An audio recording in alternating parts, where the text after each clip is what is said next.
It was a warm afternoon in a quiet suburban neighborhood, the kind of place where kids played basketball in driveways, and neighbors greeted each other with nods and smiles.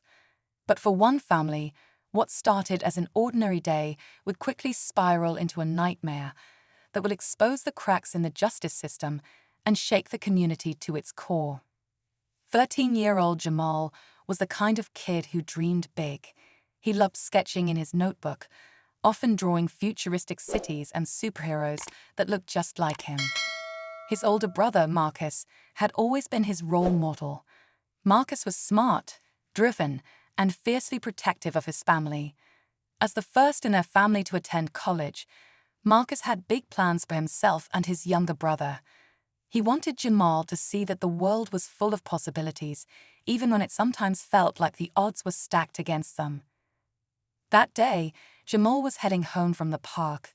His backpack, slung over one shoulder, carried his prized sketchbook and a basketball. He was just a few blocks away from home when a police car slowly pulled up beside him. Officer Daniels, a man with a reputation for being overly aggressive in the neighborhood, rolled down his window and called out.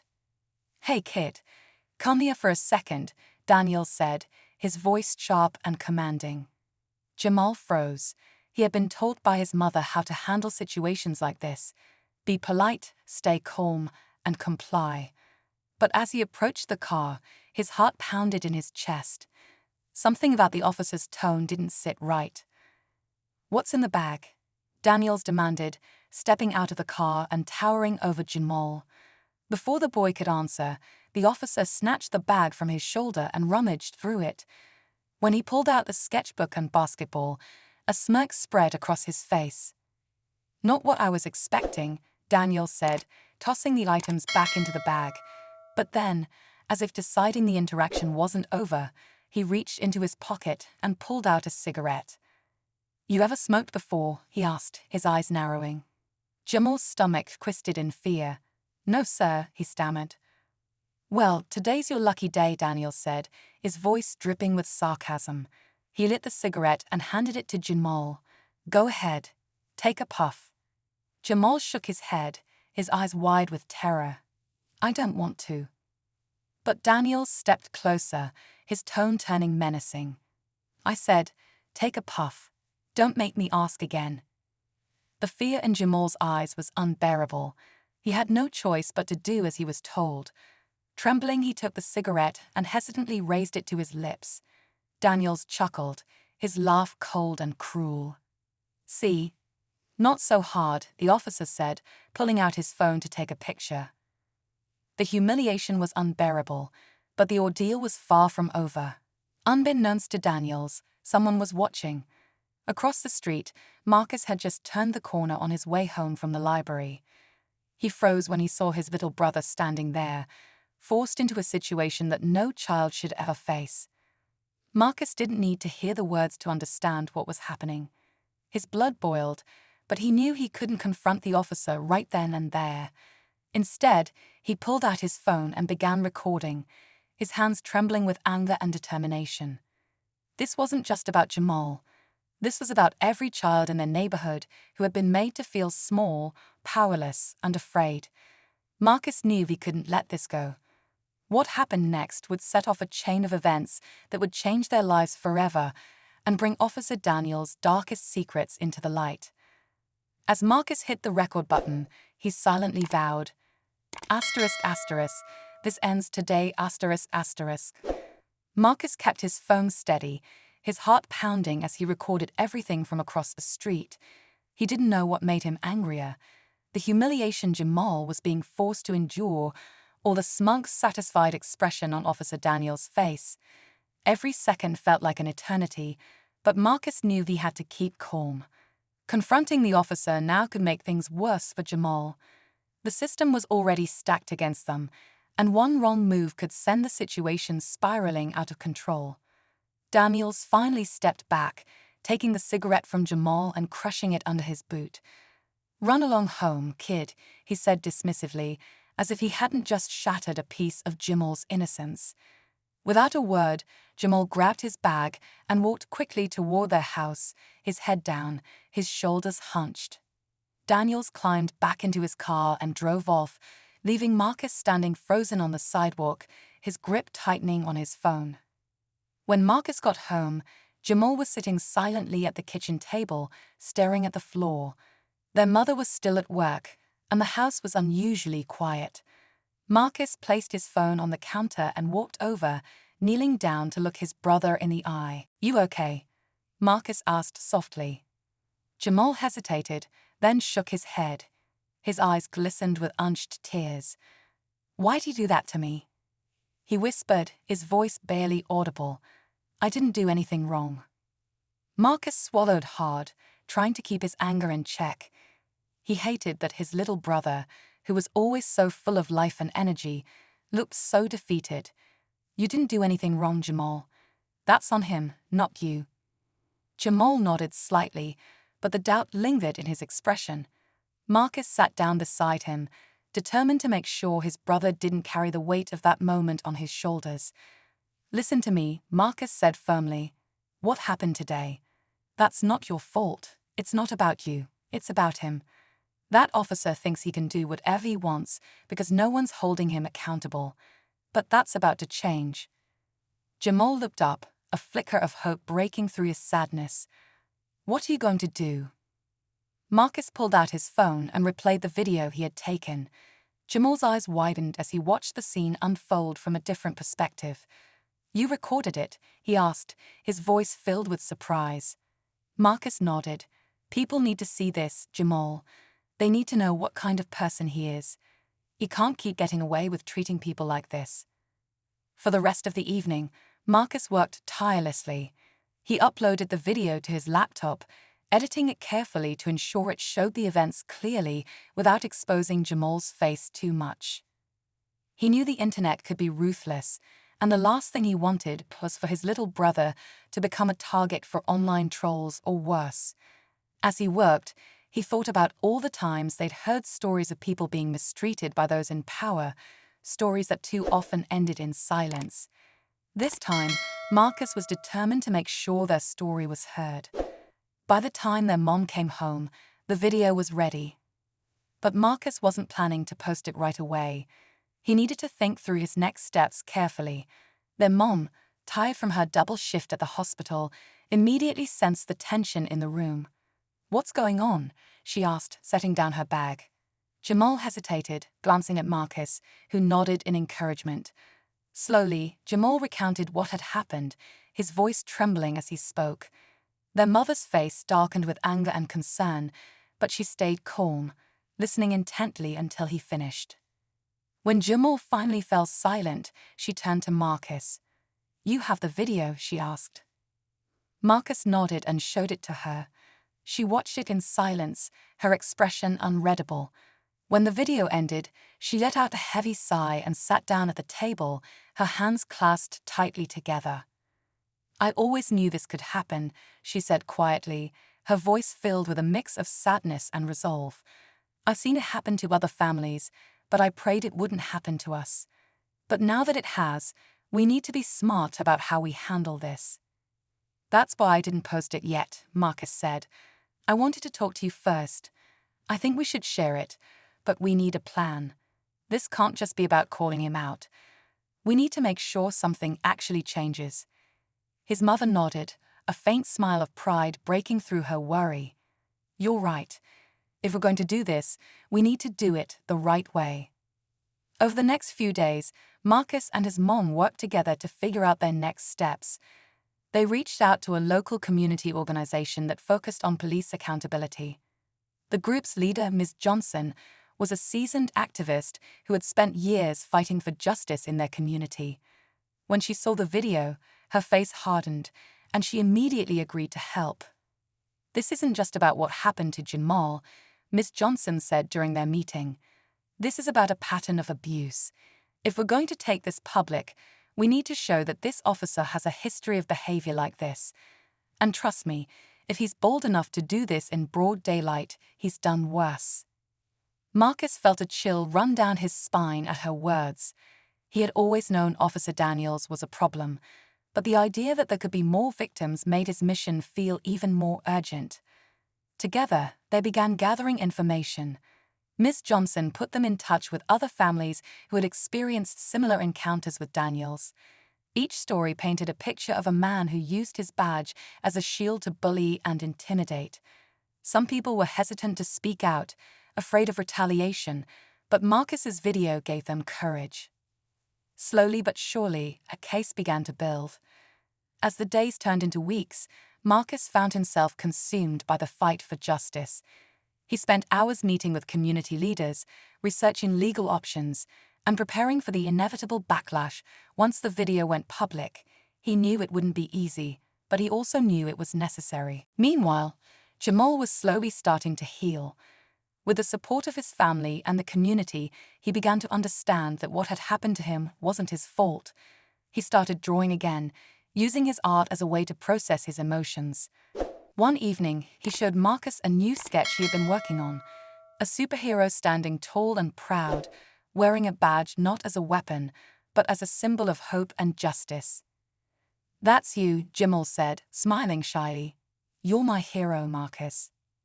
Marcus felt a lump in his throat as he looked at the drawing. "No, Jamal," he said, pulling his brother into a hug. "You're the hero. You're the one who showed strength when it mattered most. And because of you, we're going to make sure no one else has to go through what you did." But even as their family grew closer, the tension in the air was palpable. The day they decided to release the video was fast approaching, and Marcus knew that once it was out there would be no turning back. The world would see the truth, and Officer Daniels would finally have to answer for his actions. But what Marcus didn't know was just how far some people would go to protect their secrets. The decision to release the video felt like a storm brewing just over the horizon. Marcus, his mother, and Miss Johnson had spent hours refining their plan, ensuring every step was thought through.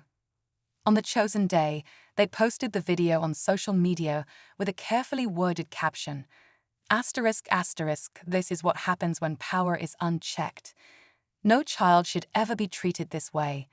Hashtag justice for Jamal. Asterisk, asterisk, within hours, the video began to spread, first among friends and neighbors, then beyond the boundaries of their community. The comments poured in, messages of support, outrage, and disbelief. People shared their own experiences, tagging news outlets and advocacy groups. But with the flood of support came the inevitable backlash. Anonymous accounts accused Marcus of doctoring the footage. Some even claimed Jamal must have done something to provoke the officer, despite the clear evidence. Marcus had prepared himself for this, but seeing the negativity aimed at his brother made his anger flare all over again. Jamal, on the other hand, tried to stay away from the chaos online. He focused on his drawings and schoolwork, finding solace in the small routines of daily life.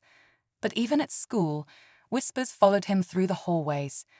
Some classmates offered kind words and encouragement, while others kept their distance, unsure of how to approach him. One day, as he was gathering his things at his locker, a girl from his math class, Leela, walked up to him. "Hey, Jamal," she said softly, glancing around to make sure no one else was listening. "I saw the video. That was so messed up. Are you okay?" Jamal hesitated, then nodded. "I'm fine," he said, though his voice betrayed a hint of uncertainty. Leela didn't press him. Instead, she handed him a folded piece of paper. "If you ever need someone to talk to, I'm here," she said before walking away. Later, when Jamal opened the note, he found a drawing of a superhero holding a shield, with the words asterisk, asterisk, stay strong, asterisk, asterisk, written underneath. He smiled for the first time in days. Meanwhile, Marcus found himself in the middle of a whirlwind.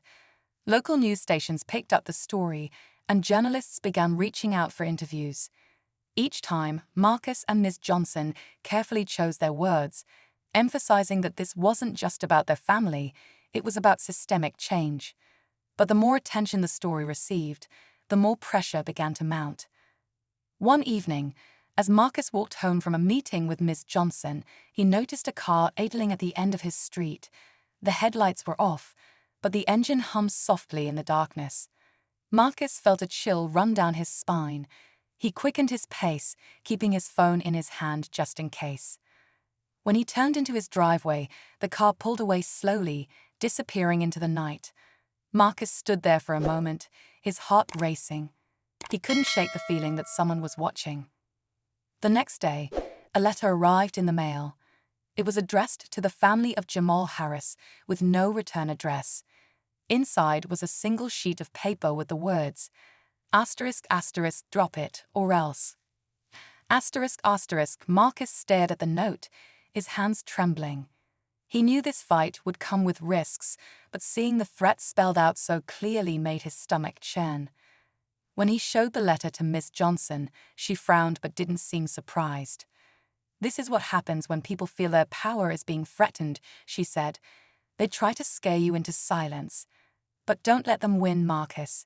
You're stronger than they think." While Marcus tried to stay focused, Miss Johnson and her team continued digging into Officer Daniels' past. What they found was both shocking and deeply unsettling. Over the years, Daniels had been the subject of multiple complaints for excessive force and misconduct. But each time, the cases had been quietly dismissed or settled out of court.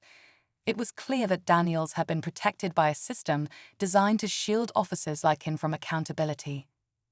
Armed with this information, Marcus and Miss Johnson decided it was time to take the fight to the next level. They organized a community meeting at the local church, inviting residents to share their stories and discuss ways to demand change. The turnout was overwhelming. People packed the small sanctuary, their voices echoing with a mix of anger, pain, and determination. One man, an older gentleman named Mr. Carter, stood up to speak. "I've lived in this neighborhood for 40 years, he said, his voice steady despite the emotion in his eyes. "And I've seen officers like Daniels come and go. They think they can do whatever they want because no one will stand up to them.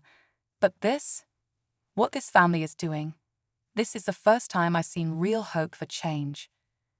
The room erupted in applause, and for the first time, Marcus felt a glimmer of hope that they might actually succeed.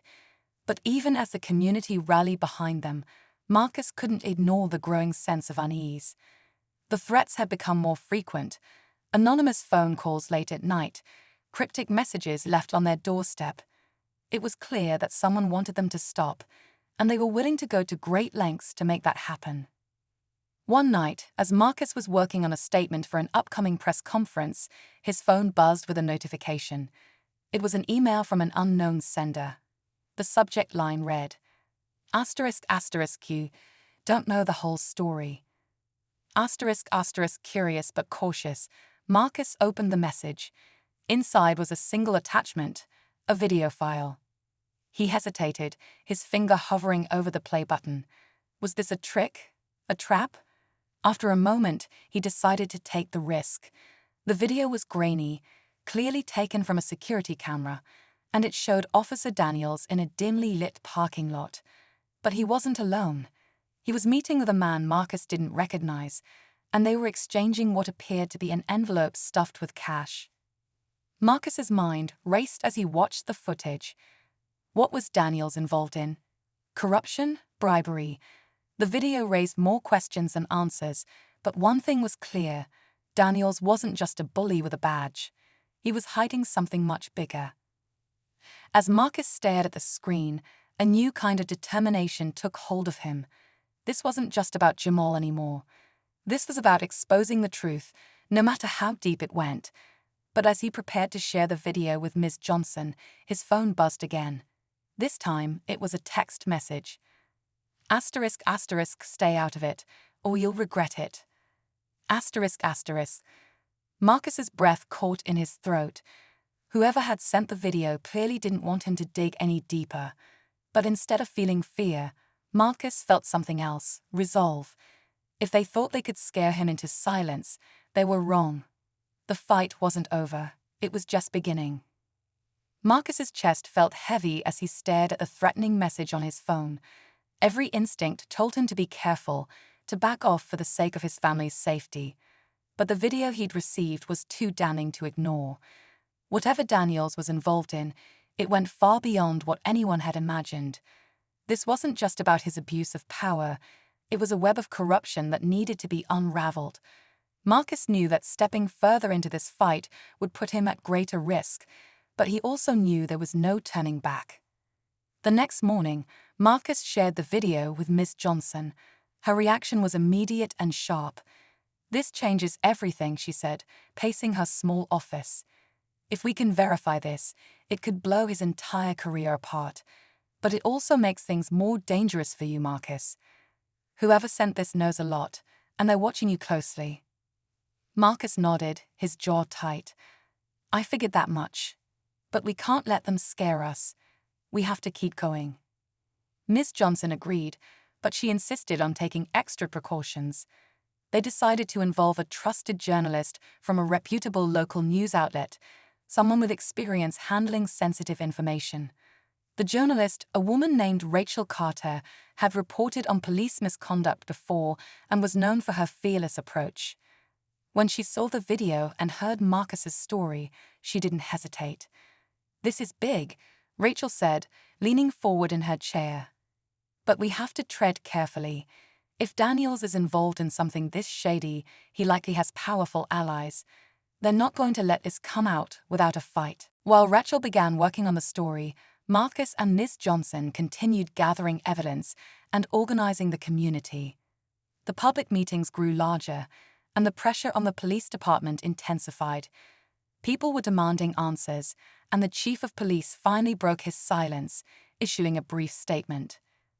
"We take these allegations seriously and are conducting an internal investigation," he said during a press conference. But Marcus couldn't shake the feeling that it was just lip service, a way to buy time and deflect attention. As the days passed, the threats against Marcus and his family escalated. Late one night, he heard a loud bang outside and rushed to the window. His heart sank when he saw their mailbox had been smashed, its contents strewn across the yard. Another time, he found a spray-painted message on their fence. ***, stop now. ***. His mother, though visibly shaken, refused to let fear dictate their actions. "They want us to give up," she told Marcus, her voice steady. "But we're stronger than that. We have the truth on our side." Still, Marcus couldn't help but worry about Jamal. He tried to shield his little brother from the worst of it, but Jamal wasn't oblivious.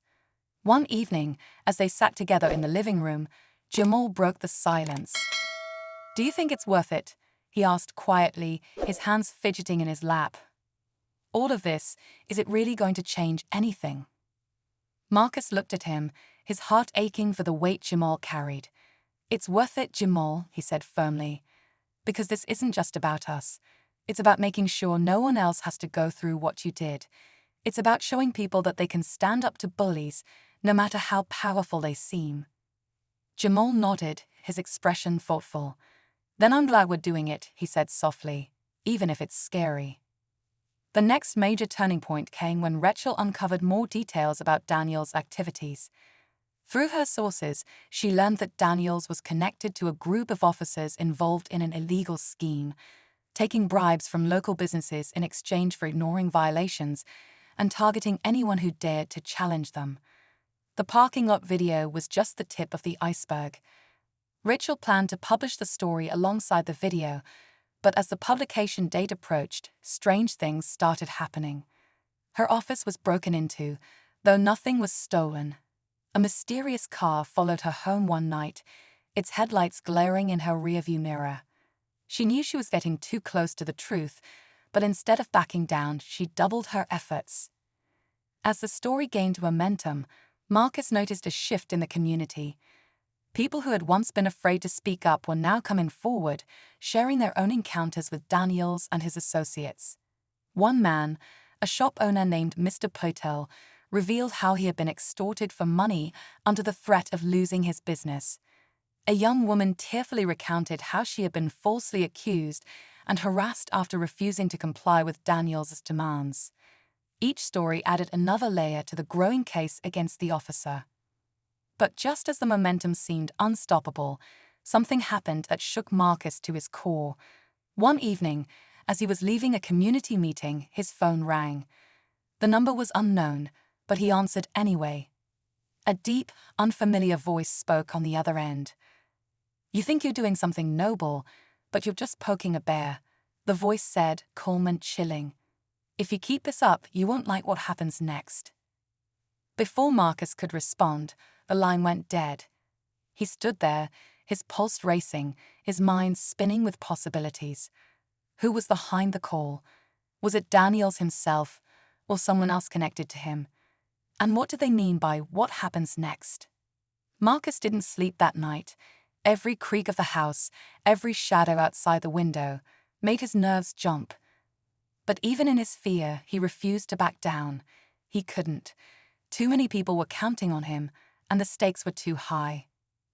The tension reached its peak when Rachel finally set a date to publish the exposé. It was scheduled to go live on a Friday morning, accompanied by the video and interviews with victims.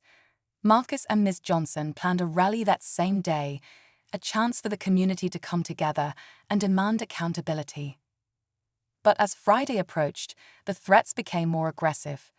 A rock was thrown through their living room window one night, shattering glass across the floor. The police report Marcus filed felt like a hollow gesture, given that the department itself was under scrutiny.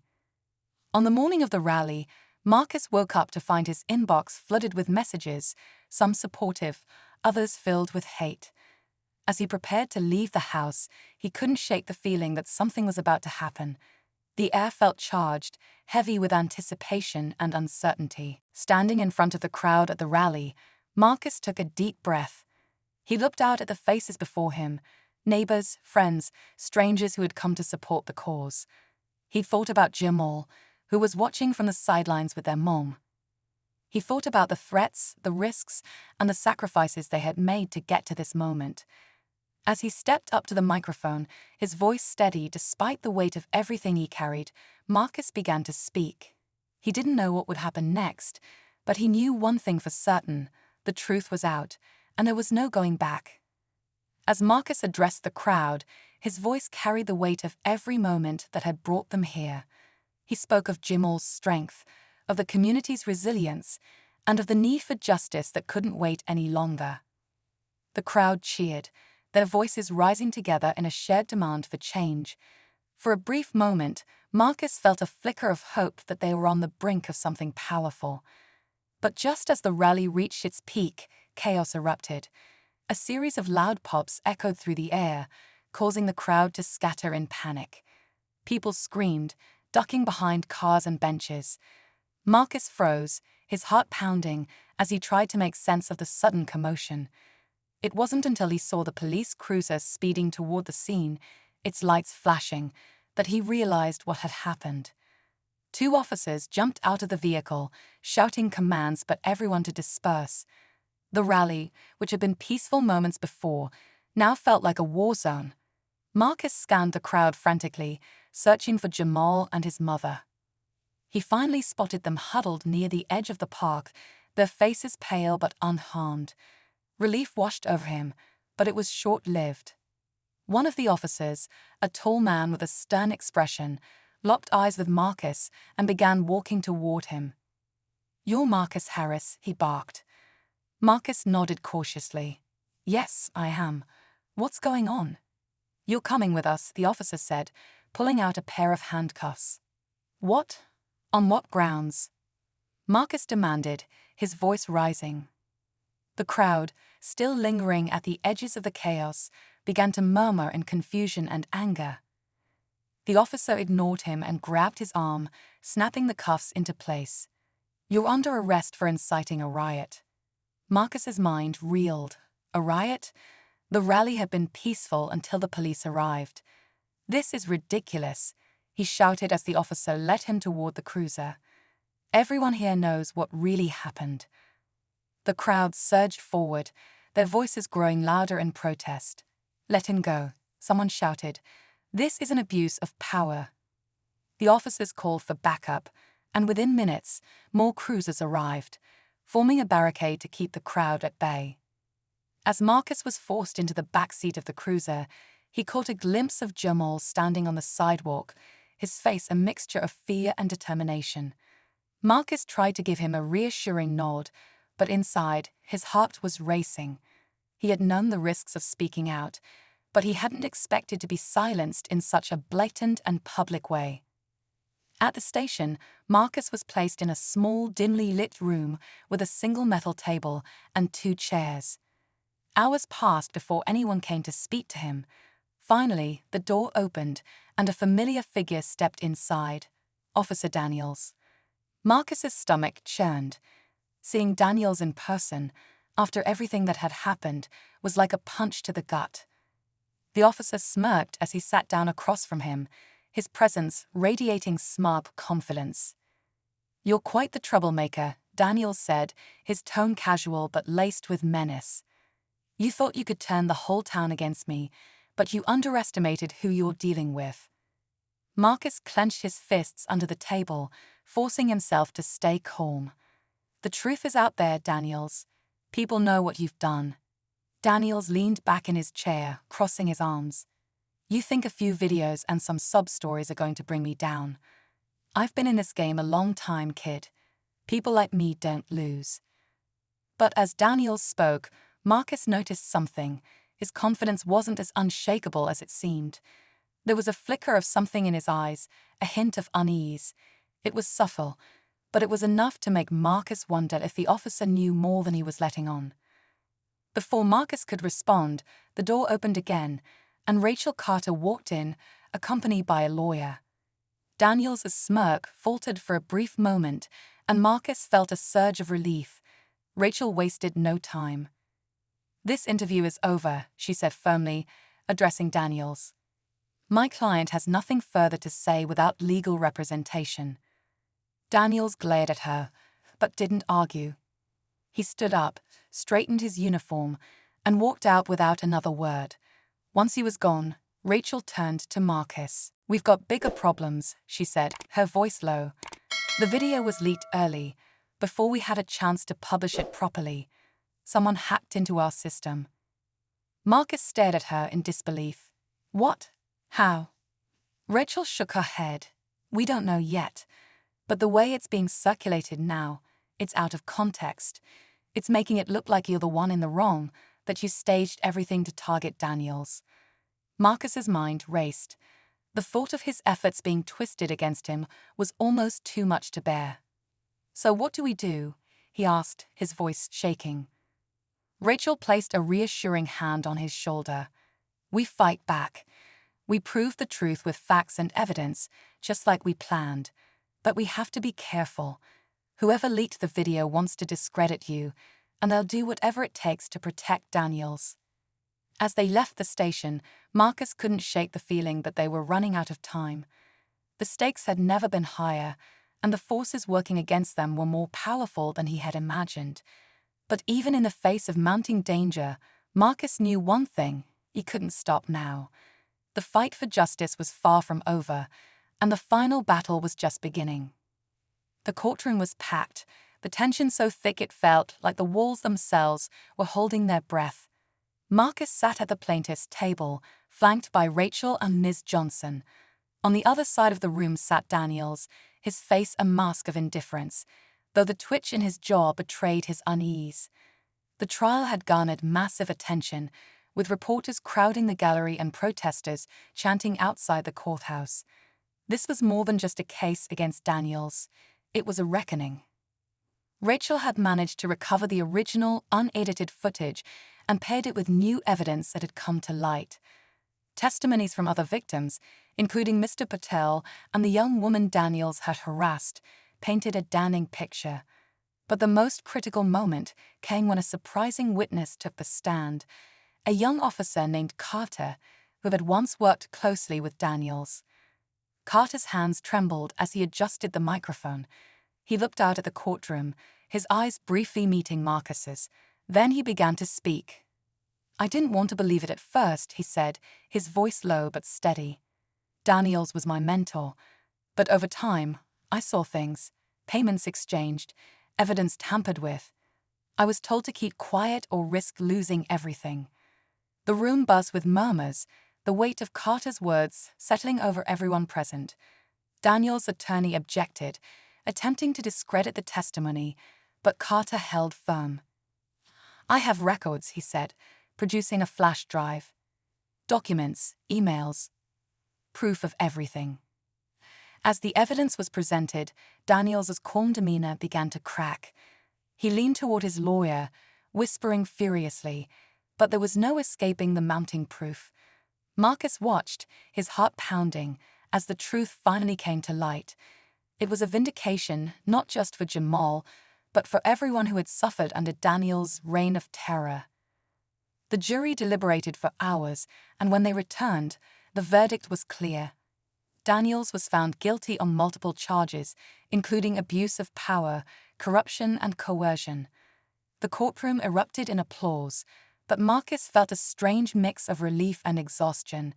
The fight was over, but the weight of everything they had endured lingered. Outside the courthouse, the crowd cheered as Marcus stepped onto the steps. Jamal ran to his side, throwing his arms around his brother. "You did it," he said, his voice choked with emotion. Their mother joined them, tears streaming down her face as she hugged them both. Rachel approached with a smile. "This is your moment, Marcus. You fought for justice, and you won." But just as Marcus began to address the crowd, a man stepped forward from the shadows. He wore a dark suit and sunglasses, his expression unreadable. "Marcus Harris?" he asked, his voice calm but authoritative. Marcus nodded, suddenly wary. "Who's asking?" The man pulled out a badge, flashing it briefly. "I'm Agent Fields with the FBI. We need to talk." The crowd fell silent, a ripple of confusion spreading through the air. Marcus glanced at Rachel, who looked just as puzzled. "About what?" Marcus asked, his voice steady despite the tension. Agent Fields stepped closer, lowering his voice. "The corruption runs deeper than just Daniels. He was part of a larger network, and your case has brought it to our attention. We believe there are more officers involved, higher-ups who've been pulling the strings. We need your help to bring them down." Marcus felt the ground shift beneath him. He had thought the fight was over, but now it seemed like it was just the beginning. He looked at Jamal, his little brother who had been through so much, and then at the crowd, who had placed their faith in him. With a deep breath, Marcus turned back to Agent Fields. "If it means getting justice, I'm in." The agent nodded, a flicker of respect in his eyes. "Then let's get to work." As Marcus walked away with the agent, the cheers of the crowd faded behind him. The victory was real, but so was the realization that the system they were fighting against was more entrenched than anyone had imagined. Yet, for the first time in a long time, Marcus felt hopeful. They had won this battle, and now together they would take on the war. The weeks that followed were a whirlwind for Marcus. His life, once quiet and centered around his family and studies, was now caught in the storm of a much larger battle. Agent Fields wasn't exaggerating when he said the corruption went deeper. Meetings with the FBI revealed a sprawling network of illegal activities involving not just officers, but also local officials and influential community leaders. Daniels, as it turned out, was a pawn in a much larger game, though a willing one. The thought made Marcus's stomach turn. How could so many people in positions of power betray the trust of those they were meant to serve? Jamal, meanwhile, was adjusting to the new normal. His days were less haunted by the memory of that parking lot, thanks to counseling arranged by Miss Johnson. He found solace in art, sketching scenes of the world he hoped to see, one where fairness and kindness were the norm, not the exception. Every now and then, Marcus would find one of Jamal's drawings taped to his desk or slipped into his backpack, images of protesters holding signs, a courtroom filled with light, or two brothers standing side by side, smiling. For their mother, seeing her boys heal was a victory of its own. She returned to her routines with a renewed sense of purpose, though she always kept a watchful eye on the door, as if bracing for another challenge. The threats had stopped after the trial, but the scars remained, invisible yet heavy. Rachel published a follow-up story that delved deeper into the systemic corruption uncovered during the investigation. Her articles painted a picture of resilience and accountability, highlighting Marcus's role as a catalyst for change. The community, inspired by his courage, began to mobilize in new ways. Neighborhood watch groups formed, parents attended city council meetings, and young people like Marcus found themselves drawn to activism. It wasn't just about holding individuals accountable anymore. It was about building a better, more transparent system. One evening, as Marcus sat on the porch with Jamal, the sunset painting the sky in hues of orange and pink, they talked about everything that had happened. "Do you ever wish none of this happened?" Jamal asked, his voice soft but curious. Marcus thought for a moment before answering. "I used to," he admitted. "When it first started, all I wanted was for things to go back to normal. But now, I don't know. Maybe this was supposed to happen, Jamal. Maybe we were meant to go through it so we could help make things right." Jamal nodded slowly, as if considering the weight of his brother's words. "I think I get it," he said. "Sometimes it feels like the bad stuff has to happen before the good stuff can start." The simplicity of Jamal's insight struck Marcus. He reached over, ruffling his brother's hair with a small smile.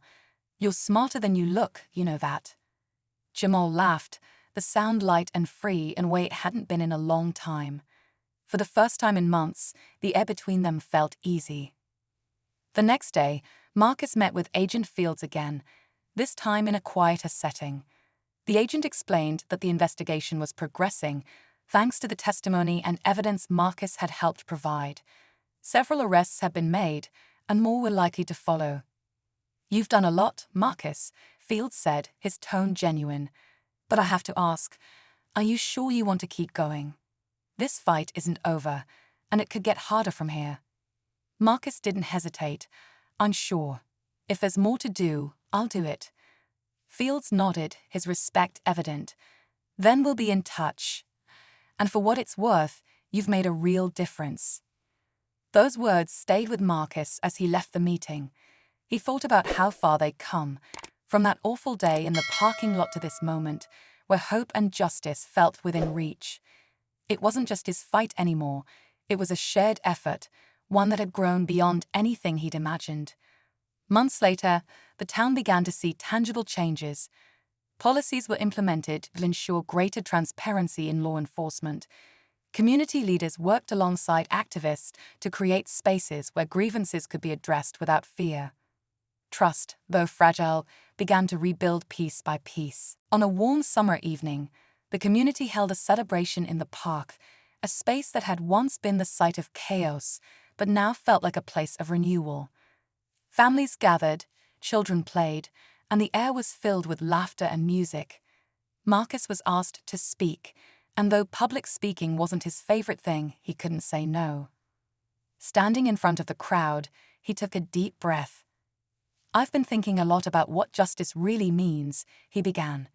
"It's not just about holding people accountable. It's about making sure the systems we rely on are fair for everyone.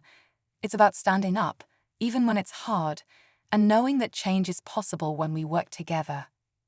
The applause that followed was deafening, but Marcus's eyes found Jamal in the crowd, his little brother smiling up at him with pride. That moment, more than anything, felt like victory. As the evening wore on, Marcus sat with his family, watching the sunset again. It was peaceful, the kind of peace that felt earned. The journey hadn't been easy, and there was still work to do, but for now, they allowed themselves to rest. Jamal leaned against his brother's shoulder, his voice drowsy but content. "You really are a hero, you know that." Marcus chuckled softly. "Nah, I'm just your brother. That's enough for me." In the distance, the stars began to appear, one by one, their light a quiet reminder that even in the darkest nights, hope could always shine through.